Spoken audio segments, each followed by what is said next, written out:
everyone, I hope you're doing well. My name is Nives and I'm a homeschooling mom of two, and I have recently left the workforce in order to stay home and homeschool my children. So I talk about all of that on my homeschooling channel, and today I wanted to talk about how this first year of homeschooling had gone for us. It was our first year homeschooling. My daughter, my eldest, is in kindergarten, so here in Canada, so she has one more year of kindergarten, so this would be pre-K in the US. And honestly, yeah, we're wrapping it up, and I wanted to just chat about how it has been and certain things we might be doing differently next year. And seriously, this year has been such a nice time for us. It went better than what I could have even expected. I went into it without many expectations, and I had like a list of things that I wanted to not accomplish, but I had a list of goals for our homeschool as well as for me and for my kids, and there was like a couple of bullet points. So I have it right here in front of me, so I'm just gonna read what those are. So for myself, I wanted to find our homeschooling rhythm. I wanted to learn more about nature. I wanted to be more patient, slow down more with my kids, and be more flexible, and that's still being worked on. Spend a lot of time outdoors and let my kids get messy, dirty, creative. Again, that's still being worked on. And supply them with lots of hands-on materials to create, build, play with.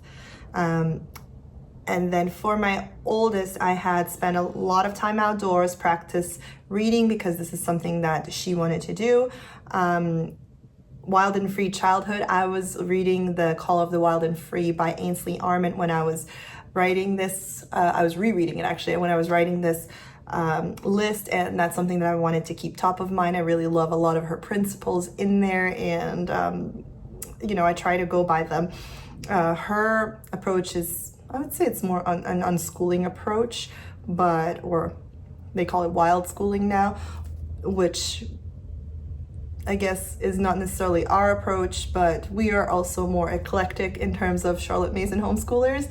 So I do like to pull the best of every, philosophy into our own homeschool. And then for my youngest, I had habit training for my oldest. And for my youngest, I had lots of outdoor time, let her get messy, let her explore without saying no, as long as it's safe, and a wild and free childhood. And for our homeschool, I have learn at a natural child-led rhythm, prioritizing outdoors, make friends, and ideally create a co-op. Lots of opportunities to learn and get messy, mud kitchen, sensory play, outdoor play, forest, walks, baking, gardening, painting, field trips, and very little screen time in general. And I feel like we've done a really good job with so many of those.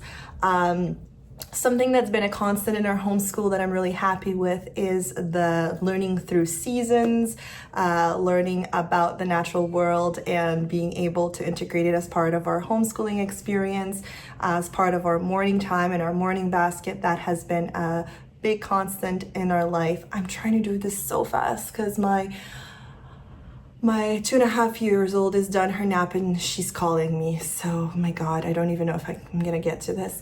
But yeah, like our morning basket has evolved throughout the year. We've had some constants like the Aesop's Fables, our Charlotte Mason model, reading a book from the Book of Poems, singing our Days of the Week songs, our Months of the Year songs, and then saying hello to the world every morning. And then we've had a lot of rotational things that, would happen depending on what we're studying that week.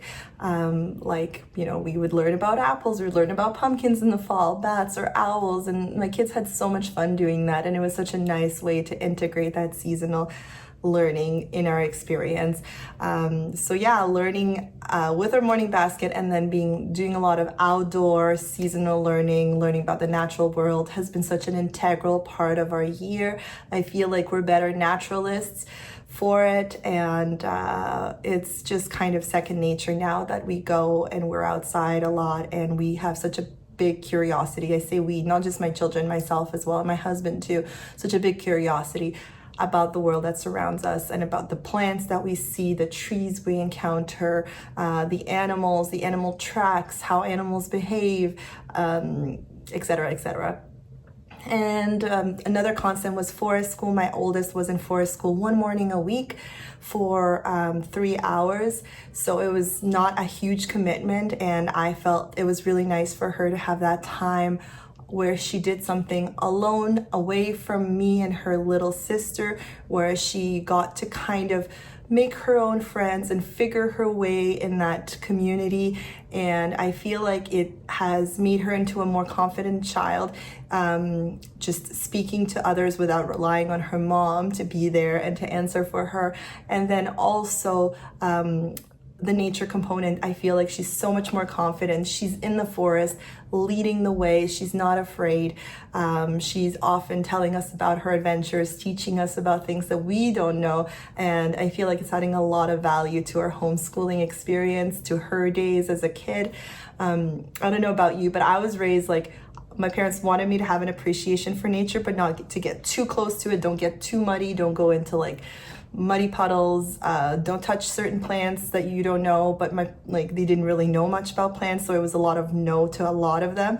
And I want the opposite for my kids. I want us to be able to identify plants, to know what is safe, what is not safe, and not fear nature, to be able to be part of it, be able to get off paths and go into the bushes and the brambles and venture out, because that is really how you connect with nature and how you learn to appreciate it and love it and be part of it in a non-disruptive way.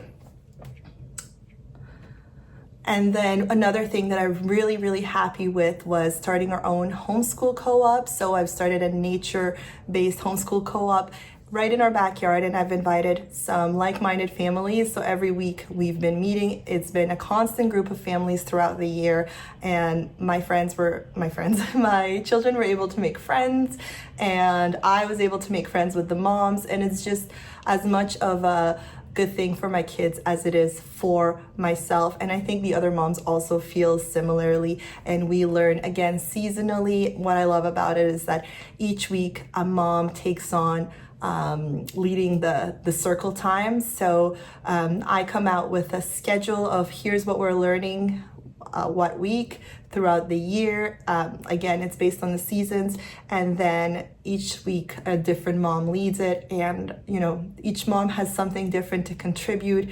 We all have very different personalities. It's not Charlotte Mason specific. It's Charlotte Mason inspired for me, but it's not specific.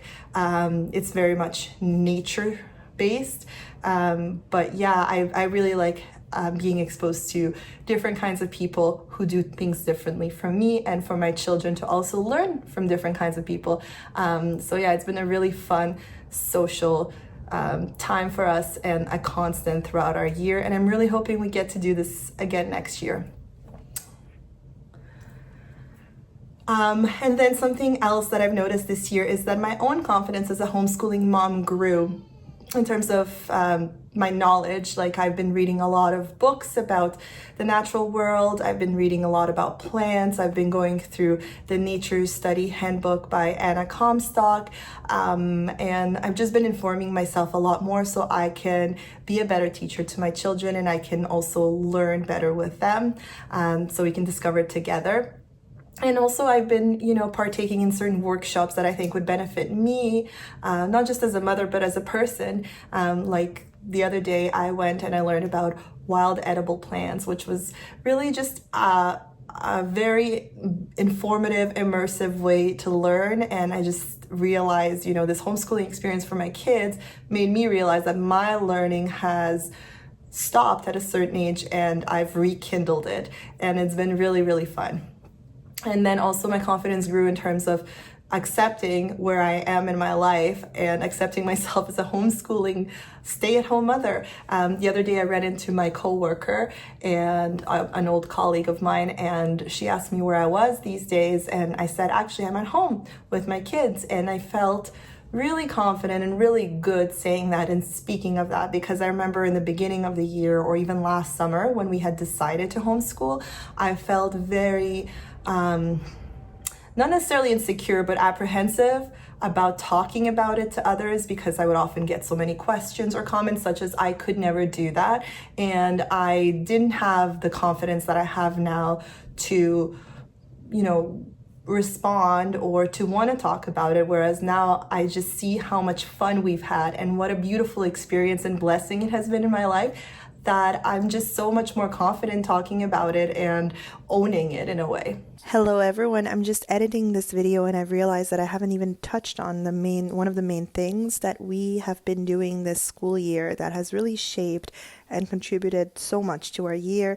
And I've made so many videos about this, so I won't be going on and on about it, but it is the practice of read aloud time.